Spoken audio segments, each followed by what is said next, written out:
মন প্রাণ ঠান্ডা করা পাকা আমের আইসক্রিম। নমস্কার বন্ধুরা, সবাই কেমন আছো? আশা করি সবাই ভালো আছো। পল্লী জননী কুক সেন্টারে নতুন একটা পর্ব দেখার জন্য সবাইকে জানাই স্বাগতম। আজকে তোমাদের সাথে শেয়ার করব মন প্রাণ ঠান্ডা করা পাকা আমের আইসক্রিম। আইসক্রিম তৈরি করার জন্য নিয়েছি একটা পাকা আম। আমটা আমি জুস করে নেব। আর এদিকে দেখো, গ্যাসের উপরে কড়াই বসিয়ে দিয়েছি। এই কড়াইয়ের ভিতরে দিয়ে দেব হাফ বাটি মতো চিনি। চিনিটা তোমাদের পছন্দ মতো নেবে, স্বাদ মতো। যে কয় কাপ আইসক্রিম তৈরি করবে সেই অনুপাতে নিতে হবে। তো আমি এখানে হাফ বাটির কম নিয়েছি চিনি, আর 2 চামচ দিলাম কর্নফ্লাওয়ার। তো 1 বাটি দুধ দিয়ে দিলাম। দিয়ে এই দেখো, দুধটা দিয়ে ভালো করে মিশিয়ে নিয়ে পরে আরও 1 বাটি দিলাম। 2 বাটি দুধ দিয়েছি আর হাফ বাটি চিনি দিয়েছি। দিয়ে একটু জাল করে নেব। এই আইসক্রিম তৈরি করলে বাচ্চা থেকে বুড়ো সবাই খেয়ে কিন্তু মন প্রাণ একেবারে ঠান্ডা হয়ে যাবে। তো খামাখা বাজার থেকে আর আইসক্রিম কিনে না খেয়ে এভাবে বাড়িতে কিন্তু আইসক্রিম তৈরি করে খাওয়া যাবে। তো দেখো, আমটা আমি এখন এইভাবে আমের শাঁসটা বের করে নেব।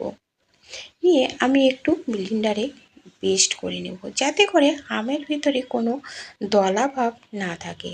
তো নিয়ে নিলাম দেখো একটা জার। তো এই আমি তো বেশি ফ্রেশও নেই, তো এজন্য ব্লেন্ড করে নিচ্ছি।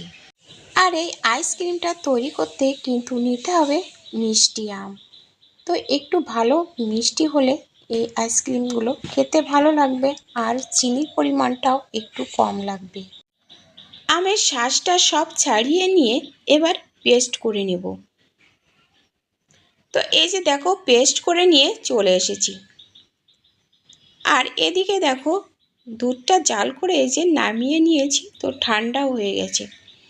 তো দুধটা ভালো করে ঠান্ডা করে নিয়ে তো এর ভিতরে দেখো আমের পেস্ট দিয়ে দিলাম। তো আমের পেস্ট দিয়ে এভাবে দেখো একটু খুন্তি দিয়ে একটু ভালো করে মিশিয়ে নেব। নিয়ে বাকি যে পেস্টটুকু ছিল সেটুকু সব দিয়ে দিলাম। তো যত বেশি আমের পেস্ট দেবে তত কিন্তু সুন্দর কালার হবে, আর খেতেও কিন্তু ভালো লাগবে।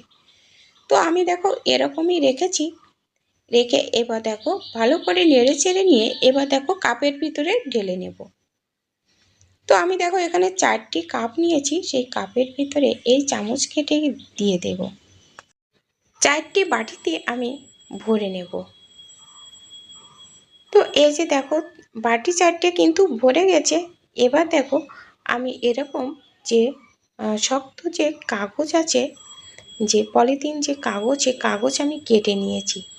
একটু ছোট ছোট করে কেটে নিয়ে এরকম রাবার দিয়ে আটকে দেব। তো সব কটা বাটি কিন্তু একইভাবে রাবার দিয়ে আটকে নেব। তো আটকে নিয়ে তারপরে কিন্তু ডিপ ফ্রিজে রেখে দেবো 5 থেকে 6 ঘন্টার জন্য। তো বন্ধুরা, আজকের ভিডিওটা তোমাদের কাছে কেমন লেগেছে কমেন্ট করে জানাতে কিন্তু ভুলো না। একটা লাইক দিতে ভুলে গেলে লাইক করে দিও, আর নতুন বন্ধুরা আমার চ্যানেলটা সাবস্ক্রাইব করে পাশে থাকা বেল আইকনটিতে ক্লিক করে রেখো। তাহলে পরবর্তী ভিডিও আপলোড হলে নোটিফিকেশান পেয়ে যাবে। তো এই যে দেখো, সকালবেলা চলে আসলাম। তো আইসক্রিমগুলো রাতে তৈরি করা ছিল, পরের দিন সকালবেলা চলে আসলাম। তো দেখো কেমন হয়েছে, দেখো কত সুন্দর কালারও হয়েছে।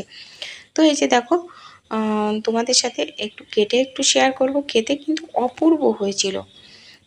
তো এইভাবে তোমরাও তৈরি করে খেয়ে দেখো, আশা করি ভালো লাগবে। আর বাজার থেকে আইসক্রিম কিনে খাওয়া লাগবে না, অনেক টাকা দিয়ে বাড়িতেই কিন্তু কম খরচে তোমরা তৈরি করে নিতে পারবে। তো দেখো একেবারে ক্রিম ছাড়াই দেখো কত সুন্দর ক্রিমি আইসক্রিম হয়েছে, একেবারে নরম আর খেতে কিন্তু অপূর্ব হয়েছিল। তো বন্ধুরা, তোমরা কিন্তু একবার হলেও এভাবে তৈরি করে খেয়ে দেখো, আশা করি ভালো লাগবে। তো বন্ধুরা, আজ এ পর্যন্ত। দেখা হবে পরবর্তী ভিডিওতে। ততক্ষণে তোমরা ভালো থেকো, সুস্থ থেকো। নমস্কার বন্ধুরা।